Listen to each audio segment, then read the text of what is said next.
अच्छा सुनो, वो सब्सक्राइब के साथ ना बेल बटन भी दबा देना ताकि मैं जब भी वीडियो अपलोड करूं तो तुम्हारे फ़ोन की घंटी बज जाए।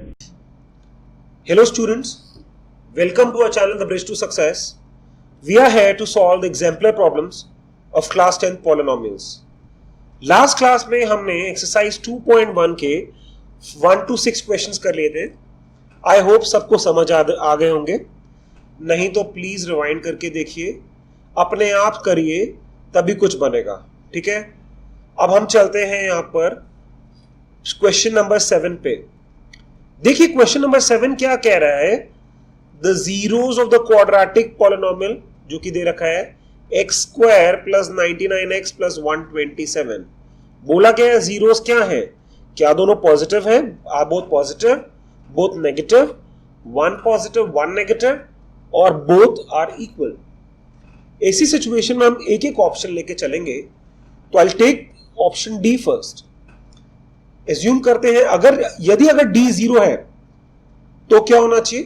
पहली बात तो डी क्या होता है, डी इज अ डिस्क्रिमिनेट जिसकी वैल्यू होती है बी स्क्वायर माइनस 4ac. और अगर इफ जीरोस आर इक्वल तो D should be equal to zero. तो इसके लिए मतलब ये जो आपकी वैल्यू है वो जीरो होनी चाहिए. चलिए निकालते हैं.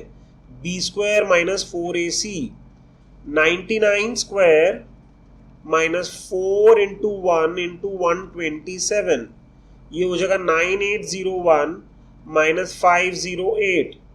ये आपकी जो भी वैल्यू आएगी, ठीक है, वो आपकी जीरो से बड़ी होगी यानी कि जीरो के बराबर नहीं होगी.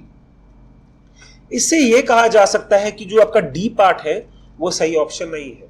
अब रह जाती हैं तीन ऑप्शन, या तो वो बोथ पॉजिटिव है या बोथ नेगेटिव है या वन पॉजिटिव वन नेगेटिव है.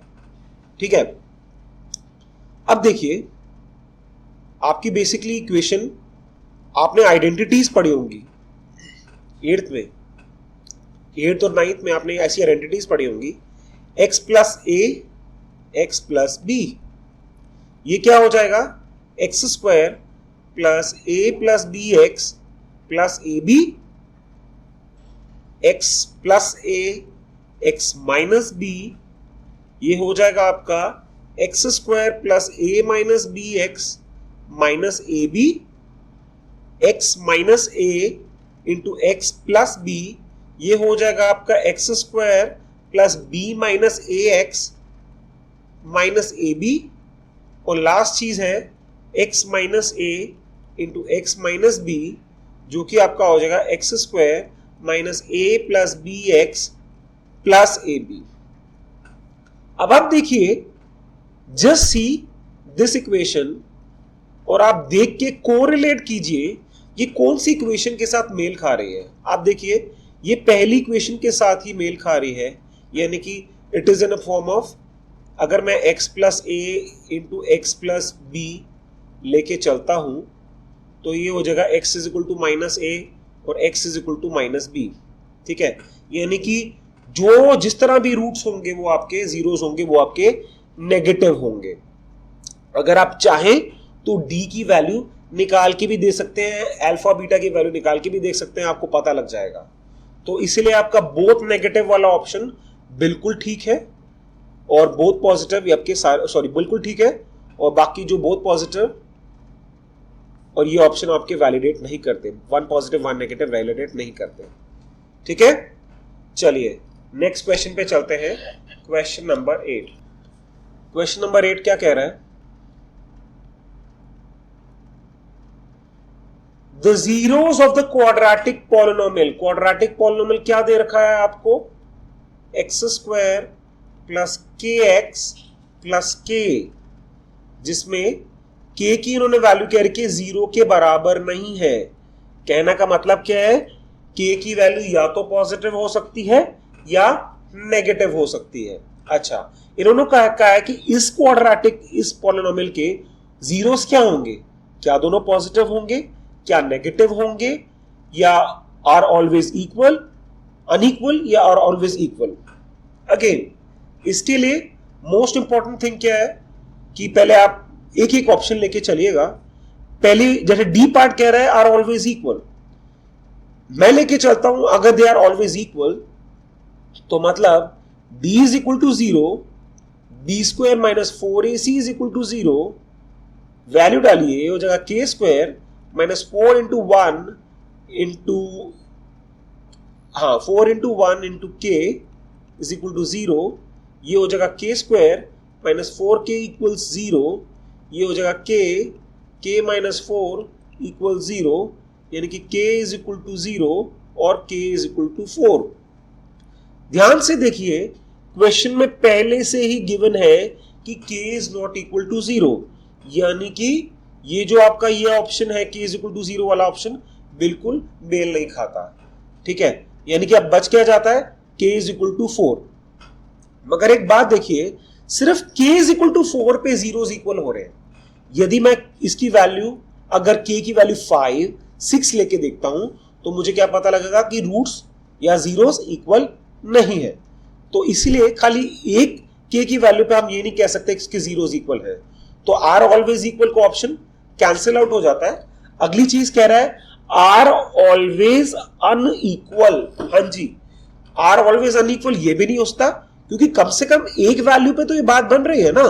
तो आर ऑलवेज अनइक्वल भी कैंसिल आउट हो जाएगा। अब देखिए जी, रह जाती है दो option, cannot both be positive, cannot both be negative. अब देखिए ये कैसे करे जा सकते हैं। यहां पे इन्होंने ऑलरेडी मेंशन किया है कि k की वैल्यू जो है 0 नहीं है, यानी कि k नेगेटिव भी हो सकता है और k पॉजिटिव भी हो सकता है। तो इसको हम एक एग्जांपल लेके चलते हैं। मैं ले लेता हूं यहां पर k को पॉजिटिव 5।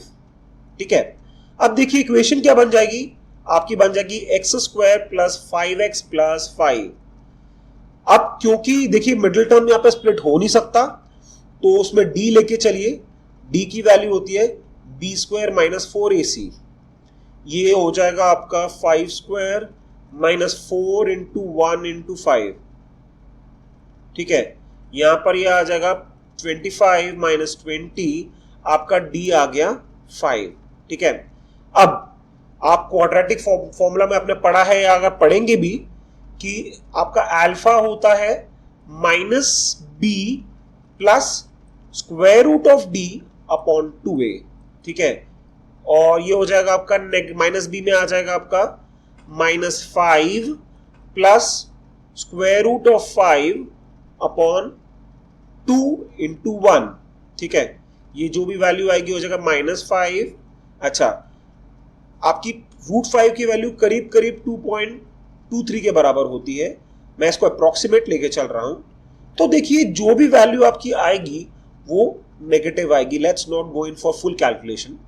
और बीटा किसके बराबर होता है, बीटा बराबर होता है minus B plus minus root D upon 2a।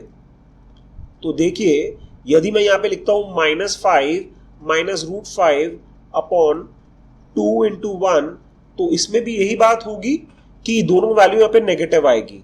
कहने का मतलब है मैं ये कह सकता हूं, मैंने कंक्लूड कर लिया है कि k की वैल्यू जब भी पॉजिटिव होगी तो हमारे दोनों जीरोस यहां पर नेगेटिव आएंगे।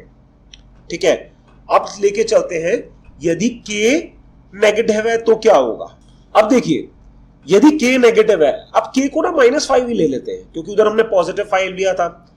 अब मैं क्वाड्रेटिक इक्वेशन आपकी क्या हो जाएगी, F of X is equal to X square minus 5x minus 5।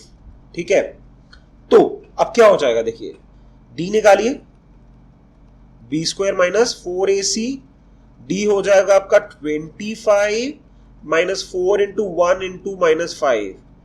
d आपका यहां पर हो जाता है आपका 45 हो जाएगा आपका d।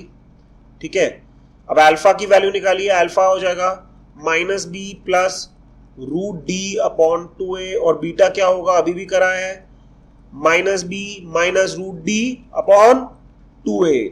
इसकी आदत आपको क्वाड्रेटिक इक्वेशन में बहुत पड़ जाएगी। ठीक है, अभी ये देखिए माइनस बी आपका क्या है, minus of minus 5 plus root 45 upon 2। ठीक है, और ये हो जाएगा बीटा आपका क्या हो जाएगा, मैं यहां पर जैसे लाइन डाल देता हूं, ये हो जाएगा minus of minus 5 minus root 45 upon 2। ठीक है, ये देखिए वैल्यू क्या निकलेगी आपकी, हो जाएगी पॉजिटिव 5।